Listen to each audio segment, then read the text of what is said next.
ప్రపంచ యోగా దినోత్సవాన్ని భారతీయ జనతా పార్టీ ఆధ్వర్యంలో ఘనంగా నిర్వహించారు.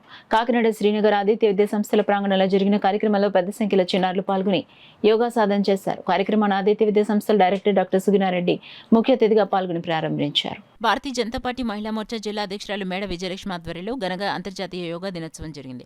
ఈ సందర్భంగా భారతదేశ ప్రధానమంత్రి నరేంద్ర మోడీ భారతదేశంలోనే కాకుండా ప్రపంచ దేశంలో అంతర్జాతీయ యోగా దినోత్సవంగా జరుపుకుంటున్న మోడీకి ధన్యవాదాలు తెలుపుతూ కాకినాడ సిటీ సెంట్రల్ మండల Srinagar Aditya school open auditorium ground లో యోగా కార్యక్రమాన్ని చేయడం జరిగింది. ఈ కార్యక్రమానికి యోగా గురువు చిట్టూరి చిట్టుబాబుని సాల్వాతో సత్కరించారు. యోగా ఆర్గనైజర్ ధర్మాడి శాంతప్రసాద్ ముఖ్య అతిథులుగా, Bharatiya Janata party state counselling member Paida Venkatanarayana, yoga కార్యక్రమానికి ఇన్ఛార్జ్ బీజేపీ రాష్ట్ర మహిళా మోర్చా ప్రధాన కార్యదర్శి Saligrama Lakshmi Prasanna, BJP zonal in charge Vishwanathapalli Umamaheshwari, యువ మోర్చా state secretary Anaparthi Venkatesh, Meda Parameshwararao, BJP జిల్లా ప్రధాన కార్యదర్శి కొకిలిగడ గంగరాజు, జిల్లా అధ్యక్షులు ఇడిద కృష్ణ, ఎస్సీ మోర్చా జిల్లా వైస్ ప్రెసిడెంట్ రాచర్ల చిన్ని, యోగా టీం సభ్యులు కె భాస్కర్, శివసాయిరాం, లహరి, దుర్గా, చైత్రమాల, నందకిషోర్, కార్తిక్, సెనాలి, లోవరాజు, హరిప్రసాద్ తదితరులు 300 స్టూడెంట్స్ తో పాల్గొన్నారు.